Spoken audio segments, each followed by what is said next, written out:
Good morning, true crime friends. Oh my goodness. So much is happening in true crime right now. So much. My head could explode. Okay. Let's start with first things first. Ooh, my throat is dry. The Melly Trial. Yesterday, day 14 of the Melly Trial, it was crazy. It was a special kind of crazy, but not because it was explosive, right? So the prosecution, the defense is, their whole line of defense is prove it happened. Prove it. Which, okay, that is a defense attorney's job. They have to get up there and make the state prove their case. Fine.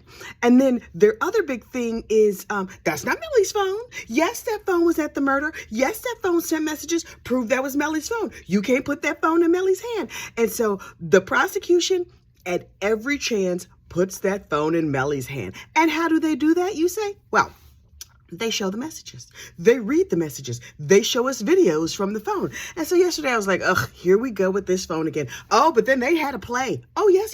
They did a little play where one of the prosecutors, she's like the junior prosecutor, the assistant prosecutor, something, read his mother's part of the message. And then the dude on the stand, Detective Moretti, read Melly's part. Listen, you know I got there late because I was doing other things. And I was like, oh, what are we doing here? Let me set up my phone here, put my headphones in, eat my scrambled eggs. Now, what are we talking about? And they were reading it back and forth, and I was like, wait. This boy talked to his mama like that? Are we sure she's a black mother? Because listen, I've been saying for years, oh, well, that was not a black mother. Kids who were like, I hate you, mom. F you, mom. Forget about you, mom. Bye. In my experience, oh, that is not a black mother. But that's not a lot of all different races of mother, too. It's not a black thing, right? But there are some parents who just like let their kids talk to them any kind of way. But my personal experience has been that a black mother is very comfortable slapping the black off of you and then making you pick it up and put back on and go on and do them dishes. You know what I'm saying? But I was like, oh, Melly's mama done lost her black car. He talked to her crazy. I'm talking crazy. He told his friends that they could kill her and he would be fine with that. What? But that was behind her back. Okay, maybe she didn't know about that. I once saw on my son's phone, he was talking about her. He referred to me as the B word and said F her. And I was like, oh, you talking crazy about me on a phone I pay for using my Wi-Fi? Oh, no, you're not. Now, that phone was mine from then on out. And that was a flip phone. He was in like the 8th grade, the 9th grade. You know what he didn't have? A phone for a long time. The fact that he's still black and I ain't smacking off of him, well, child, that is nothing short of a miracle. But here come Melly and his mom. And he's just like, F you, blah, blah. And the mother took the position of just like, but I didn't even do anything. It's total role reversal. But one of the things that I think has skewed this dynamic, number one, she had him when she was like 13, 14, 15. I don't even think she was 15. She might have been 14 when Melly was born, right? So she was raising this child while she was still a child. And then he comes up. He's a little bit of a troublemaker. Okay, we see that from him taking the guns and the knives to school and all this other kind of mess. Okay, so there's some issues. He's teeny, which means there's a good chance he got picked on. I'm not saying he was. I'm saying there's a good chance he had that stepfather that abused him. Oh, child, we read the CPS reports. Yes, child services. Oh, child services has entered the chat in this case.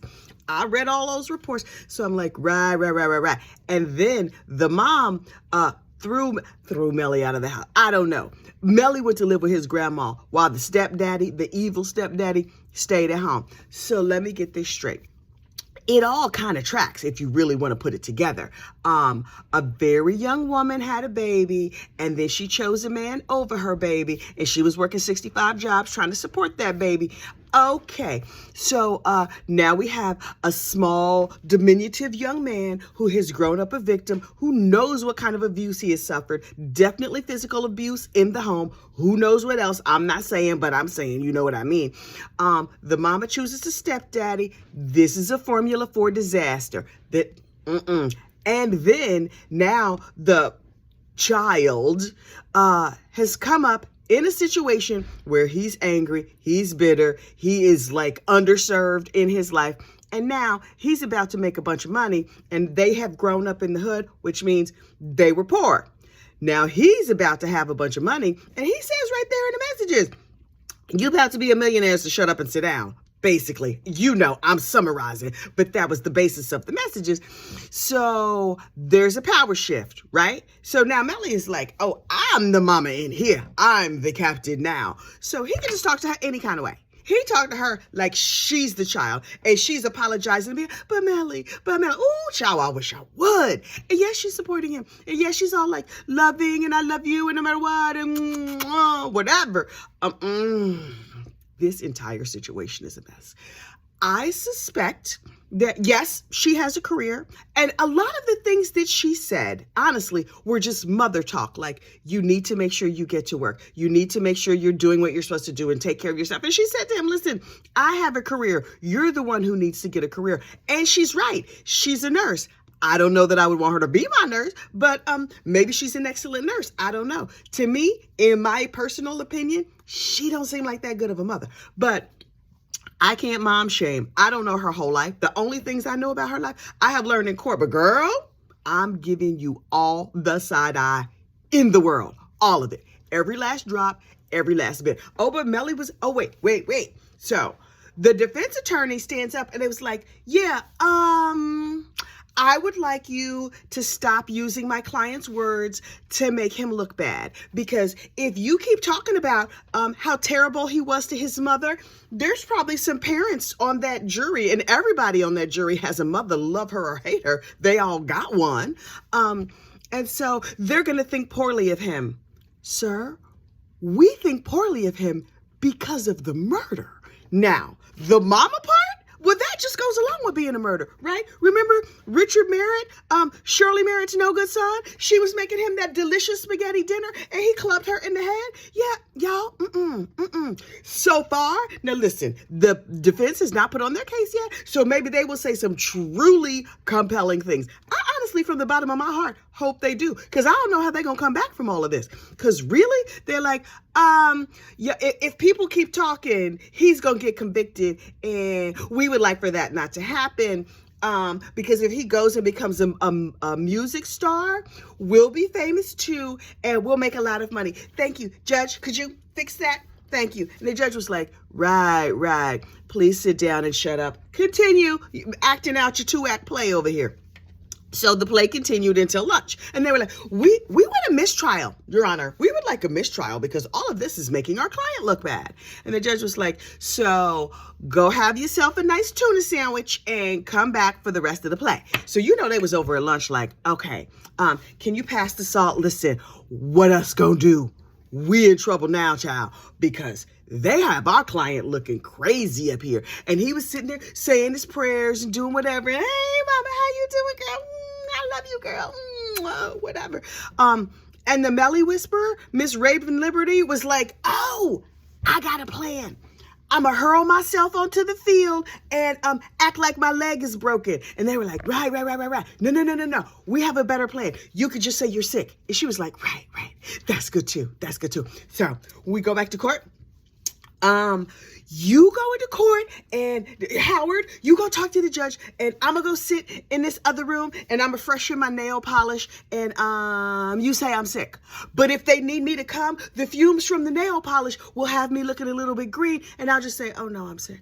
And so they were like, okay. So Howard goes in there, and he's like, Your Honor, Raven Liberty has broken her leg, fallen down a flight of stairs. She has a mic. Wait, what did we say we was gonna say? Oh, yeah. She's sick. She's not feeling good. And we're gonna need some time to find some better excuses to make the jury forget about this. So we're gonna need to not come to work the rest of the day. And the judge was like, okay, so we'll see you tomorrow. No. We're gonna need more than a day. So Monday. By Monday, we will have hatched a better evil plan, and we'll be back then. And the judge was like, right. You talk to your client, and so your client is comfortable with the lawyer faking sick. Not being here. You can't go forward without her. They're like, oh, we couldn't possibly go forward without her. Because for the majority of the trial, she has just sat there and whispered to Melly, I believe she is the Melly whisperer. She is there to keep him calm and to keep him from just like jumping up and popping off and for his other personality or whatever to come out. She sits there and she rubs his hand, probably casts a spell, says a prayer. I don't know what she's doing over there, but she's keeping him calm. I wonder if they just like write knock-knock jokes to each other, something like that. He seemed kind of simple to me. Don't he seem simple to you? Melly people, don't come after me, but I'm just saying, he seems a skosh simple. Now, Felicia Holmes, Melly's girlfriend's mom, has already said, oh, Melly's slow. Oh, well, now she done said the quiet part out loud. Oh, yeah, well, we suspected that Melly was slow, but he was making a lot of money. We just didn't know that y'all knew that Melly was slow. So now we all know. We all on the same path. Oh, okay. Got you. So, Miss Liberty, enjoy your spa day. Get well soon. And we hope you're feeling better by Monday. You think she'll fake dead if something happens, right? If they can't come up with nothing good. But these are high-priced lawyers. They probably Googling. There's probably other defense attorneys that are like, dear lawyers, here's what you need to do. Send. Like, they're probably sending her excellent ideas of how they can help. And honestly, this team needs the help at this point. What could they possibly say? I'm dying to know. I'm just going to sit here and watch this trial because I am dying for the defense case to start. What could they possibly say? Because in opening statements, all they said was, prove it. And then the prosecution has spent many, many weeks proving it. And now what you have done, Mr. and Mrs. Defense Attorney, is that you have left the jury with 4 days to think about how bad this boy was to his mama.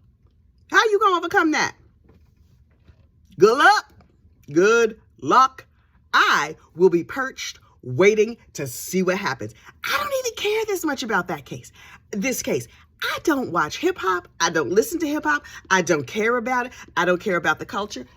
Look, don't let my husband hear me say that. My husband is from the South Bronx and he knows some hip hop pioneers, like all of them. One of his aunts used to date some dude who's a hip hop pioneer. Do I know who? No, because that's not my thing.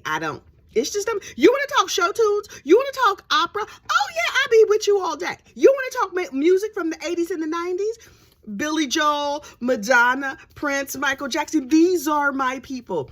These mumbly, hippity hoppity dudes, no thank you. They be shooting up each other tattoos on your face. Nope. Not my jam. I am just a suburban grandma. Yes, I'm a grandma child. I got 4 grandkids. I'm just a suburban grandma from northern New Jersey, sitting here minding my business, kikiing and gossiping with my friends in the morning about whatever true crime comes my way. And so, the hippity hop, nah. This dude could go to jail forever. You know who would not care? Me? Not at all. But I digress. Finally, last but certainly not least, now y'all know I'm a 13th juror, right? I'm over there with Miss Brandy Churchwell all day, every day in one ear. Sometimes I got to take it out because my boss has the nerve to say things to me when I'm trying to listen to a trial. But you know, all day I'm sitting there on the 13th juror and I have to jump in and say a comment when I can. So I watch Brandy and then I watch summaries of the day because, you know, I missed half of it because I was actually working while I was at work. Shocker. So I was watching Peter Tragos over there on The Lawyer, you know. I also watch Cuff Boys. I watch AK-47. I watch Emily Law. I'm a law nerd over there with Miss Emily. I watch some trials with her. Anyway, so I'm watching Peter Tragos last night on The Lawyer, you know, and he couldn't get a link to come up. And I was like, oh, he's like, who's streaming this trial? Now I'm sitting in bed watching him and I'm going, Brandy's streaming the trial. I don't know why he don't know Brandy. Everybody knows Brandy is streaming this trial, right? And so he was like, wait, who? Brandy Churchill? And I was like, oh, they have blasphemed and misused this lady's name. What? How do y'all not know Miss Churchwell? The Churchwell chart of Churchwell chart fame? That Brandy? Yeah, she's streaming the trial. And he was like, oh, wait. Here is the link we need. Boom. I opened my eyes because, you know, I was crocheting, sitting in bed, doing 12 things once.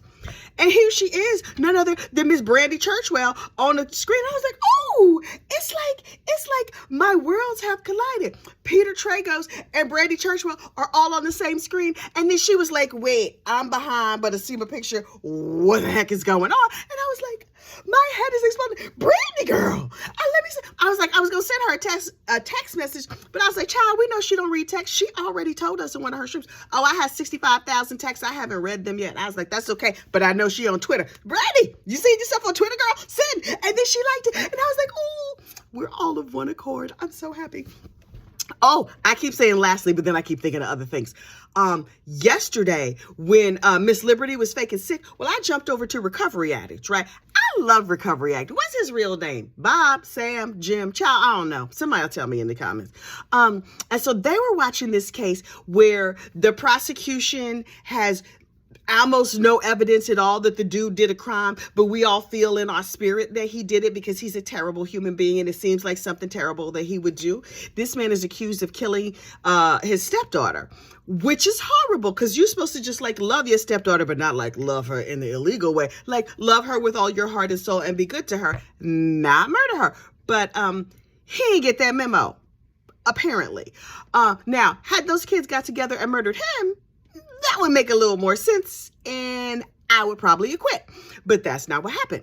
This man picked up his step. You know, I don't know nobody's name. Turney. Michael Turney. The state of whatever state they live in versus Michael Turney, right? So they were like, so here's a chart. Listen, Recovery Addict put up this chart that was the most precious thing I have ever seen in my life. Now listen, we know Miss Brandy is the chart queen. She is the reigning and forever queen of the charts. But Recovery Addict was like, oh, no. I'm about to make an effort. And he drew the most adorable stick people to illustrate a chart. And I'm kind of obsessed with it. If I could find it, I'll put a picture of it at the end of this thing. Child, you know I'm learning to edit. Not my mouth, not in real life, but like on this thing, I'm learning to do some little edits and stuff. So I'm going to try and find it. If not, I'll just put it over in the community tab because that's way easier. Anyway, so he made this little chart of stick people to explain it. And after he made the little chart, I understood better. I was like, right. That makes perfect sense to me. And then they were like, I was like, okay, so I'm following this trial, sort of, about this dude who murdered his stepdaughter, but we just feel it in our spirit. There's not a lot of real evidence. And they were like, well, he was already in jail because of the bombs. Wait, what now? This dude has bombs? Like personal bombs? Not like truth bombs or lie bombs. He had actual bombs with like gunpowder and nails. I don't know the recipe, whatever you put in bombs. And I was like, what is going on? So if he's already in jail for the bombs, why we need to get him on this too? Because did he not get a life sentence on the bombs? Could we just let the prisoners know and then they do a little like prison justice or something like that? Where's Bubba? Because you know every prison got a dude named Bubba, especially in the South. I don't know if those people was in the South. Every prison got a dude named Bubba. Somebody in the comments was saying she went to high school with a dude named Bubba who was always messing with all the girls. Yeah, because if you name your child Bubba, that's like saying, I think I gave birth to a bully. What shall we call him? Bubba shall be his name. That's just how that works, right? That's how all that goes down.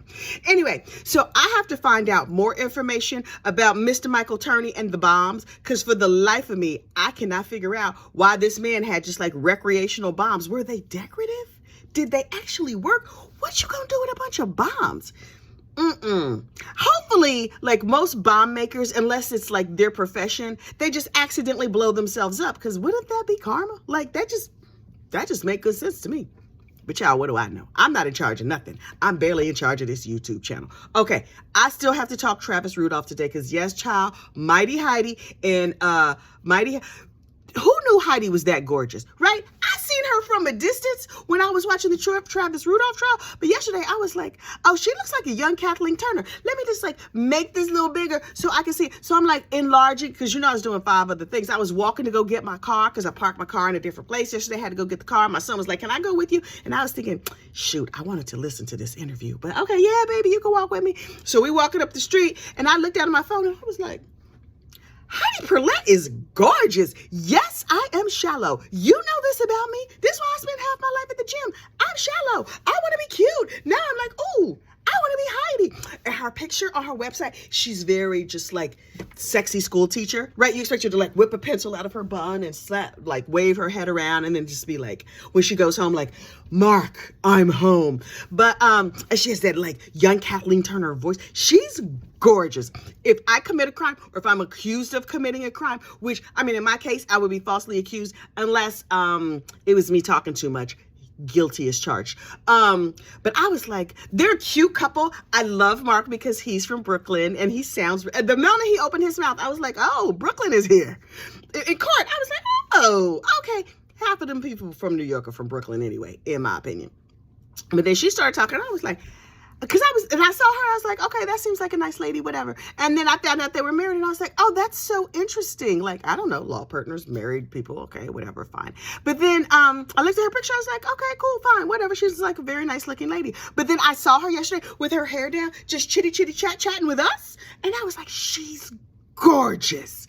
Okay, how you stay that gorgeous and live in Florida? How you not like all dried out and sunburned or whatever? She's stunning. Okay, let me quit objectifying this woman, but she's definitely a trial mama. She should be several months. It's now, oh Lord, I'm 20 minutes in. This thing is going to take 500 years to upload, and I still have to talk about Travis Rudolph and Rudy news. Okay, y'all have a great day. Ooh, and I have to do Snapped. Such a busy morning.